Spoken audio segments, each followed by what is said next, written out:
Senhor presidente, nobre senador Eduardo Girão, a quem cumprimento pela condução dos trabalhos dessa casa, saudar todos que nos visitam nesta sessão de segunda-feira. Senhor presidente, não é só o conceito de democracia. A liberdade de expressão num governo de esquerda também é relativizada. Vejam só o que fez a presidente do Partido dos Trabalhadores, partido do presidente Lula.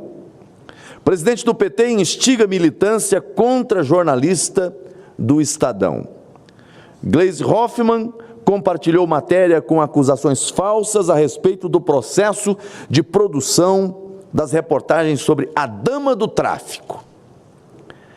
Essa publicação reverberou entre membros do governo, incluindo o ministro Flávio Dino, entre outros políticos de esquerda e influenciadores digitais. Felipe Neto, por exemplo, um conhecido influencer de esquerda, chegou a usar uma foto da editora executiva de política do Estadão, jornalista Andresa Matais, dando início a uma onda de ataques pessoais contra a jornalista. Esse é o modus operandi do PT. É vil, é baixo, é nojento. E tudo isso porque o Estadão ousou publicar reportagens sobre a visita da dama do tráfico, a mulher do tio Patinhas, ao Ministério da Justiça, inclusive com passagens pagas pelo Ministério de Direitos Humanos. Mas isso é um absurdo. Um jornal denunciar o fato de alguém que representa o crime organizado ser recebido em agendas na pasta da Justiça e Segurança Pública, isso é um absurdo. Afinal, nada mais normal. Política e combate ao crime organizado não tem. Política de combate ao narcotráfico também não tem. Mas a agenda com a dama do tráfico, essa sim, tem no Ministério da Justiça. Mas e daí? Por que o jornal questionar, senador Jorge Seife? O problema não está em receber a dama do tráfico no Ministério da Justiça. O problema está no fato do jornal O Estadão, da jornalista, questionar tal conduta. Aí está o problema. É um verdadeiro escárnio. A defesa da democracia no governo Lula só funciona no discurso, só funciona na teoria. Na prática, o que vemos aqui é a perseguição de jornalistas, veículos de comunicação, é coação de pessoas que publicam denúncias ou conteúdos contrários ao governo. Essa é a realidade.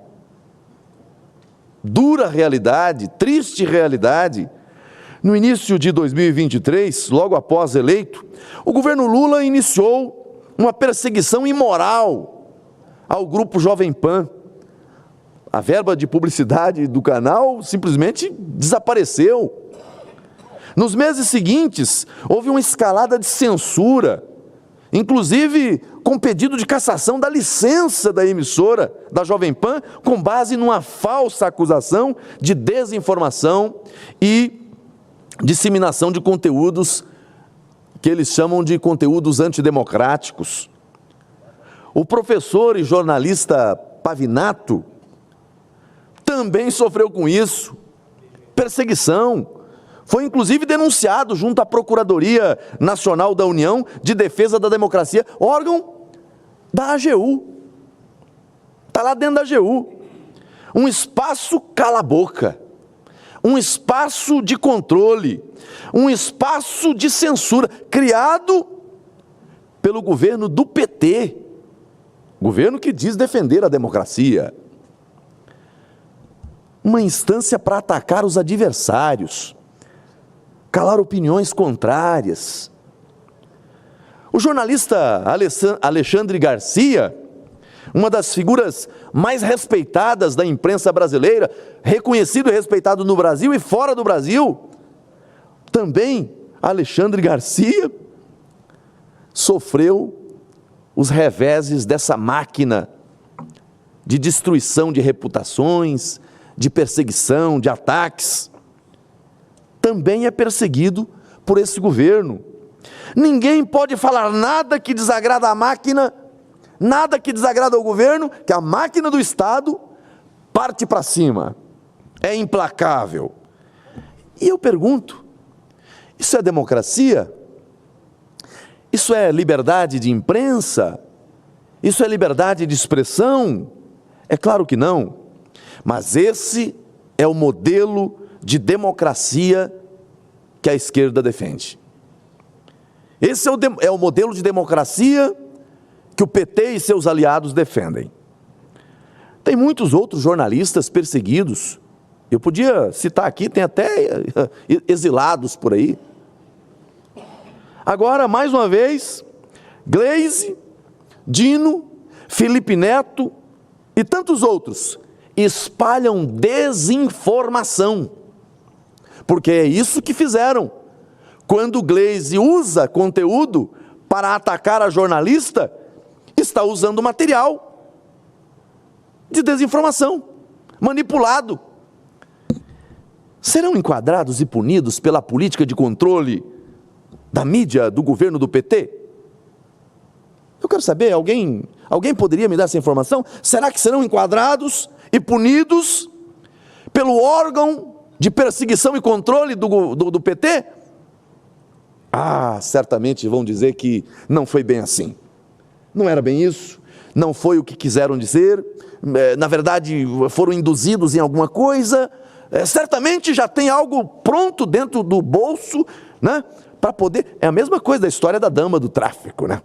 Quando apareceu o escândalo, e aí o problema é do jornal que denuncia e não o fato de receberem no Ministério da Justiça, já tinha lá uma desculpa pronta. Não sabíamos de nada, ela veio acompanhada de uma ex-deputada, então nós não tínhamos como controlar. Agora imagine você, se o Ministério da Justiça e Segurança Pública não controla quem acessa lá, não sabe.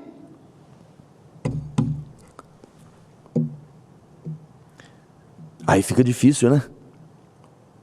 Ou não controlam justamente aquilo que não querem controlar, para ter a narrativa pronta quando alguém questiona.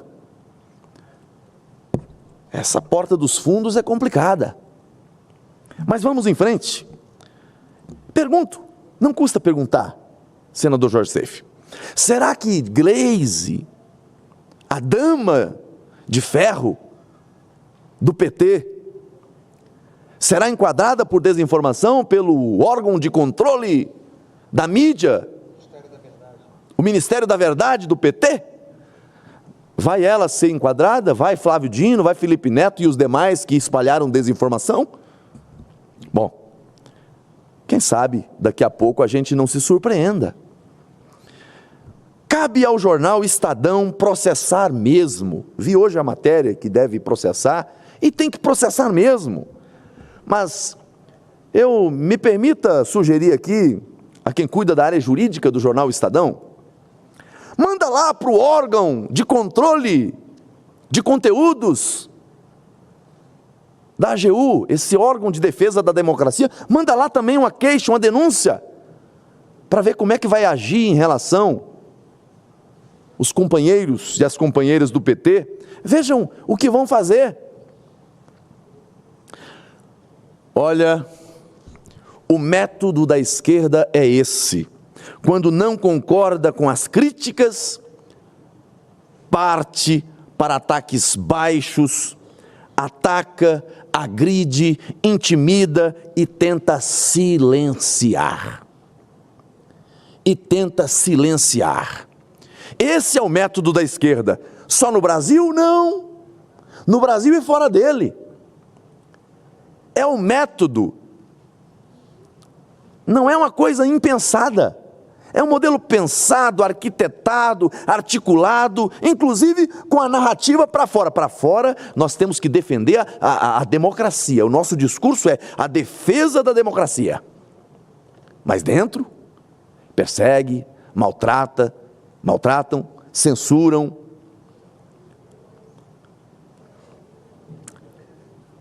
E o lamentável, porque não é no jogo dentro das quatro linhas. Porque se alguém discorda do que o jornal publicou, vai debater. Publicou tua matéria, manda lá, olha, eu quero a versão que nós temos é essa daqui. Se não colocou, entra na justiça, pede direito de resposta, dentro das quatro linhas da Constituição, dentro do devido processo legal. Agora, aí não. Agora o problema, senador Eduardo Girão, meu caro presidente, é quando você tem alguém que está sentado na cadeira, tem o poder de mando, tem o bastão da autoridade e usa das estruturas do Estado para perseguir, para maltratar, para intimidar, para calar, para constranger. Aí é complicado. E é justamente isso que está acontecendo. Estão usando o aparato do Estado justamente para isso, numa tentativa de silenciar as vozes contrárias ao governo e às suas pautas mais malucas e nefastas que todos nós acompanhamos. O presidente eleito da Argentina, Javier Milei, a quem aproveito para parabenizá-lo por sua eleição, ele chegou a denunciar essa sanha da esquerda brasileira de perseguir adversários e veículos de imprensa. Ele chegou a se referir ao governo brasileiro como um regime que não está de acordo com os ideais de liberdade, incluindo censura à liberdade de imprensa e perseguição política à oposição. Milei está certo.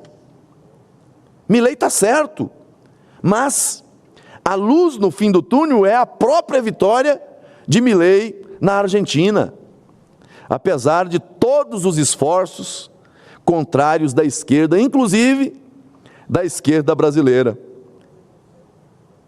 Javier Milei venceu, e venceu bem, um banho de votos na esquerda argentina e um banho também na esquerda brasileira, que foram lá fazer campanha, inclusive mandando estruturas daqui, dinheiro do Brasil, ei! Dinheiro do Brasil!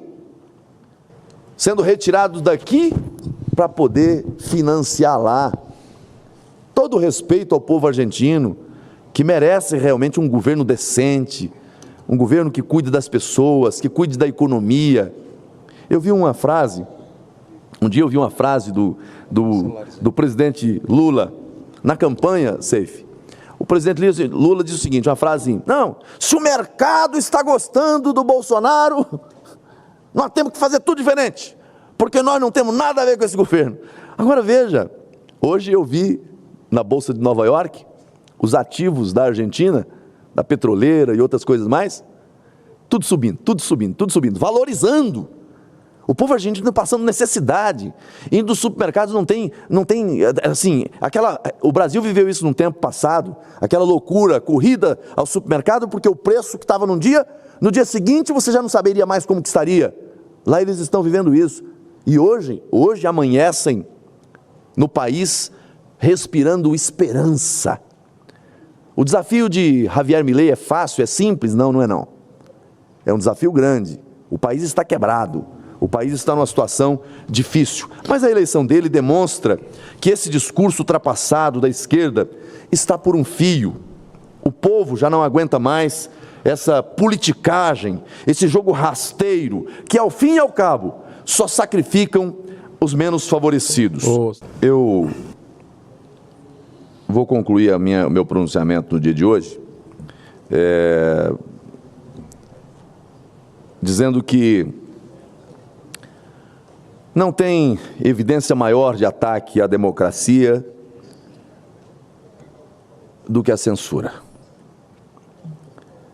Tem parlamentares impedidos de usar redes sociais, tem jornalista preso, tem jornalista exilado. É um momento triste na história do nosso país. A censura tende a restringir a variedade de vozes e perspectivas que podem ser ouvidas na sociedade. Isso cria um ambiente em que apenas as opiniões aprovadas pelo governo ou pela autoridade dominante são permitidas e, com isso, limitando, o debate político, o debate público e a capacidade dos cidadãos de tomarem suas decisões informadas, baseadas no fato de ouvir, e não ouvir apenas uma voz, ouvir a voz da divergência. Em resumo, a censura é prejudicial à democracia porque mina a liberdade de expressão, a diversidade de opiniões, a responsabilização do governo e a confiança pública.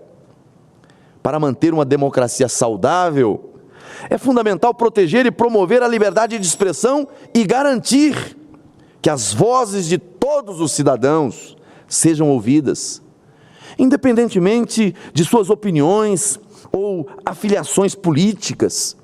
É importante lembrar que a liberdade de expressão não é apenas um direito fundamental, mas também um pilar essencial da democracia.